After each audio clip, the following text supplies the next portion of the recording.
So something kind of odd happened when we were on our vacation, and what that was is we participated in what's called a timeshare. If you're unaware of what a timeshare is, basically you go to this presentation where they do a sales pitch and you get rewarded incentives after. So you'll get a nice dinner, you'll get like plane tickets on conditional terms. Basically, when we were in Las Vegas, we actually did end up getting a supper and some money to gamble with, so it was a nice treat. And we were walking on the Malecon Pier, and what had happened was a guy who we were trying to inquire about fishing was actually one of the sales rep for a company called Vita, I believe, and his job was to get people to the hotel. So he ended up convincing us because we had nothing to do the next day. And he did convince us saying there would be one thing that no person in the right mind could resist, which was food. A free breakfast, and vacations are expensive. I'm not going to deny a free breakfast. You can have me in a place for 10 hours. Kidnap me. If there's food, I'll be happily to be there. Anyhow, so he's like, I'll meet you the next day at your hotel. We gave him a deposit of 200 pesos. We get there, and then we get to our hotel in the night, and then he picks us up in the morning, and he has his little backpack on. He comes in the taxi. He calls over a taxi. He's like, come here, taxi, come here, taxi. I thought he would pull up in the taxi, but no. So we walk into the car. We get into the car. He hops in the front seat. He starts speaking Spanish with the driver. God knows what he's saying. I don't speak Spanish enough.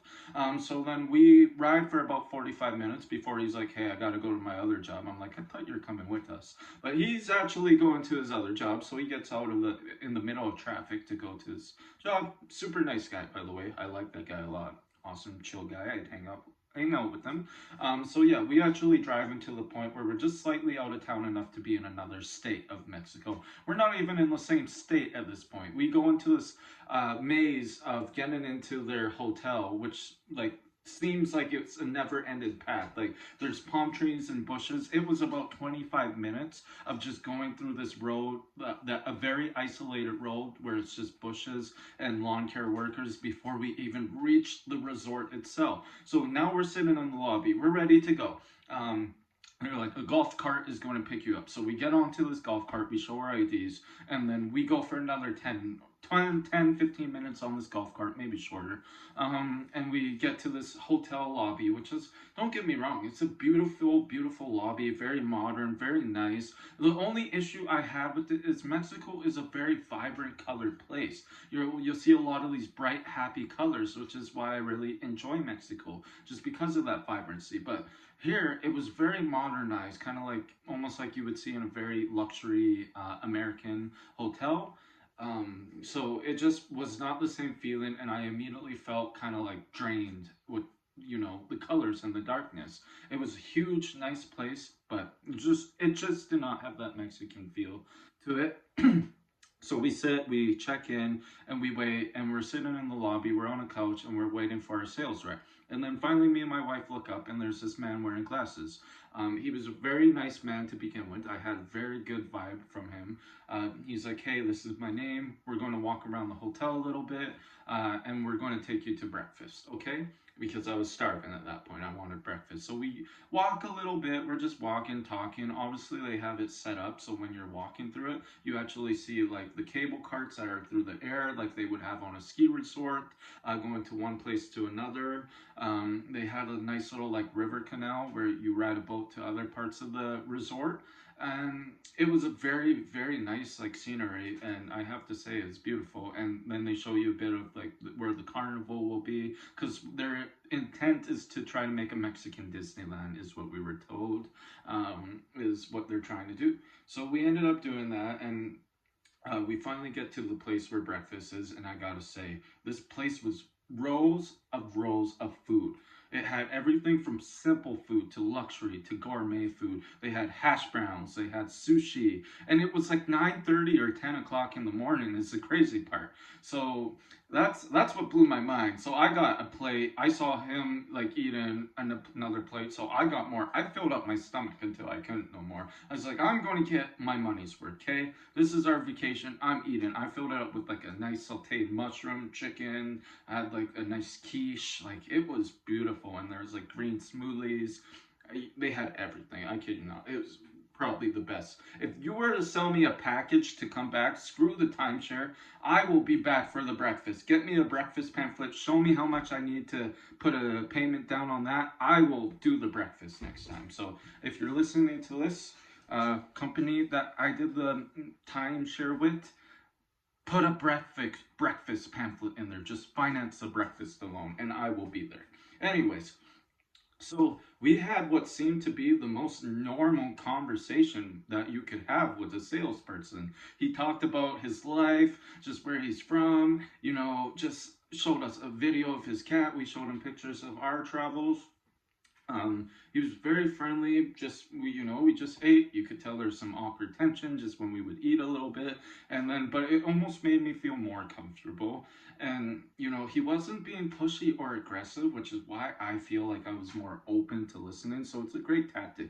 Feed the hungry man, and then just be a normal human being. I'm not a pushy salesperson, and I gotta say, it worked wonders. Me and my wife both would still be his friend if he wants to hang out. If you see this video, you know who you are. Come to here sometime and we'll treat you good with some poutines and maple syrup. I mean that sincerely, if you ever want to come.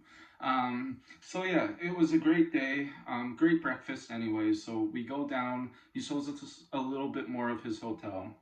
It's a huge hotel. It has like 8 pools, sand, pretty much a private sand beach just because of how it's set up, even though it's federal. But it seems more private. It's huge. It's a huge place. He brings us up, shows us the room. They were beautiful, beautiful rooms. Do not get me wrong by any means. These rooms were gorgeous. Um, and yeah, it had a nice bed, great jacuzzi tub, just everything you would really want in a hotel if you were like kind of like a person who's a little more on the luxury side of things and liked your privacy. So we saw the rooms. He asked a few questions. We got taken down to this like deep part of the hotel, which is like the basement.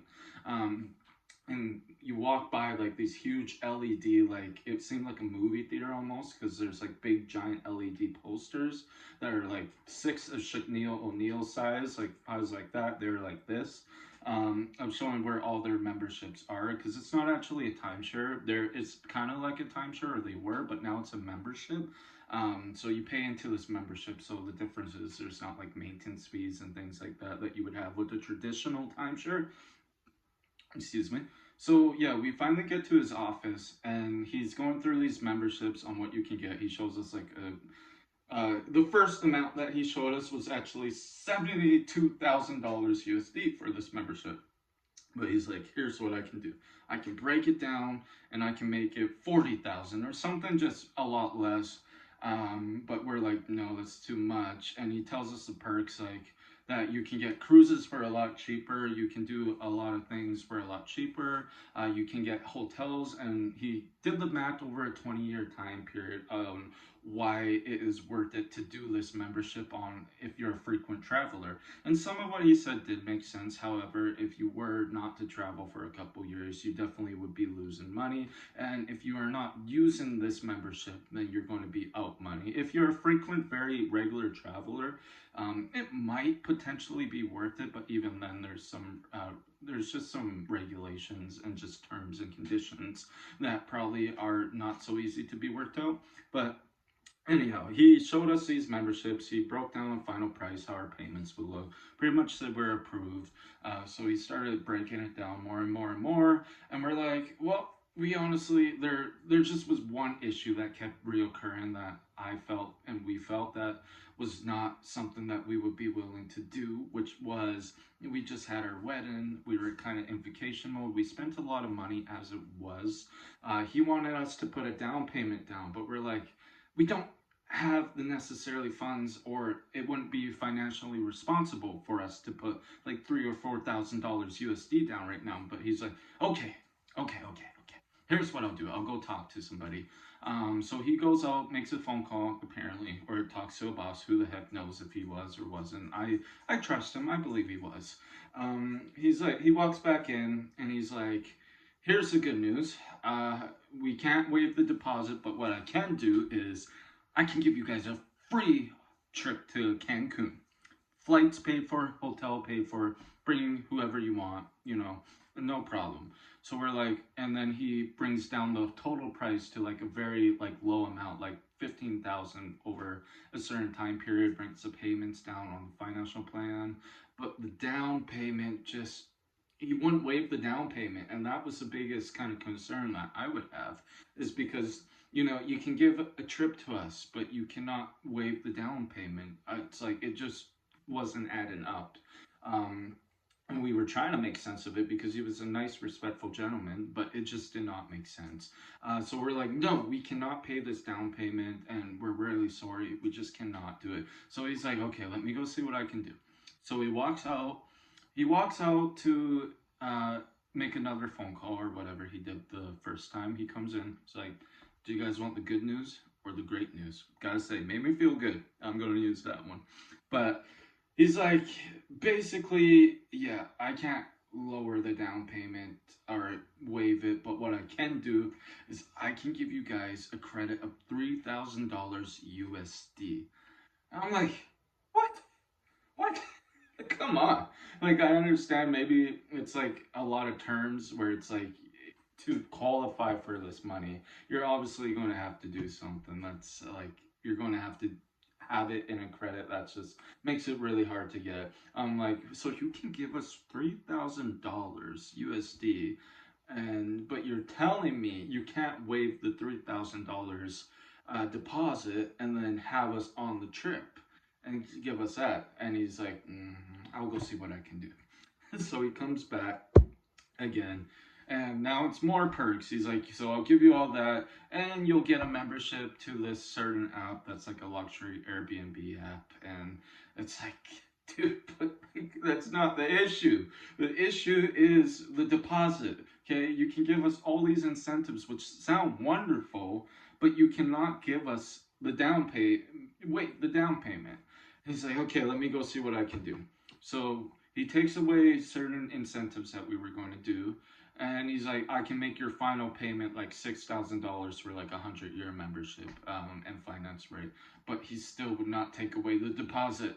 And it's like, dude, I like you. I like you a lot. You're a good person. I can feel your energy. This is your job. You're trying hard, but it's just like, no, no, no, no. So we felt really, really bad in the end, but we're like, unfortunately, we just cannot do this. This is just not in our responsibilities of finances to be able to do this. So it felt like he took us on the longest walk of shame back, and I felt so bad. I felt ashamed that I didn't buy it. So he obviously did his job right, because I felt really bad. So he must be a great salesman, because I've never felt terrible for not buying something, but I did. I really did. Um, and so we get taken up to the hotel lobby, and they give us these plane vouchers of like $400 that you can use in like blackout areas where it's not like very busy, and you have to pay an activation fee. Honestly, we didn't even care about that. I don't even know where that paper is, because it just seems like such a hassle to begin with, to even try to use those. And we also got they said the rooms are like $1,000 a night. So what they gave us was a voucher for $490 USD for 5 days, 6 days, 5 nights. But it's like on the edge of like way over there. Like it's far from Puerto Vallarta, and it's like I feel like they design it so you stay there. Like I don't like that. I personally don't want to be restricted to a certain place. If you like that, then it's great. If you like privacy, like a lot, it's good. But me personally, my travel style is not. I don't want to be stuck in a hotel like and have to be secluded to their prices. Now they have like 30 grocery stores. Okay, it is good if you're a very certain type of person. If you're like traveling for business, maybe even a celebrity. I think Michael Bublé is going there. They have some really great shows. Like, I can see why someone would want to stay there. Like for sure, it's a nice place. And I can't lie about that. Like, yes, timeshare in Las Vegas was a lot different. It was nice, but it was a very uncomfortable feeling. I gotta say, I did feel very much more pleasant within doing this timeshare. The rewards were kind of, they're not really that great. But it was fun. We knew kind of prepare if you ever want to do timeshare. They'll tell you it'd be like an hour and a half, but prepare to be there for 5 to 6 hours, including the drive. So like the drive there and back and everything, the breakfast, the talk. It will be about 6 hours. So yeah, just really prepare that. Make a day out of it. How we went into it thinking is we're just going to tour a hotel. This is up into part of our itinerary. We're going to have a breakfast. We're going to tour a hotel. We're going to learn a little bit more about what's going on, and I guess unexpectedly made a friend. So I would say, even though he was trying to sell me something that I didn't want to buy, he bought my friendship. Well, he didn't buy, but he did something. Anyways, I appreciate you all for listening to this long 15-minute video. I know many of you have lives and days to get to, and this is just for people who might be curious on what doing a timeshare is like, is all. And yeah, if you're interested in supporting more stories or want to hear more travel journeys, I really do encourage you. Please, if you could do one thing for me, is just like and subscribe, and just hit that notification video. And if you don't like my videos, just pretend you do. Turn up the volume so I get more retention and just let it stream. I'm kidding. I hope you like it. If you don't, no worries. Anyways, have a good day, everybody. I like all you, and yeah, adios.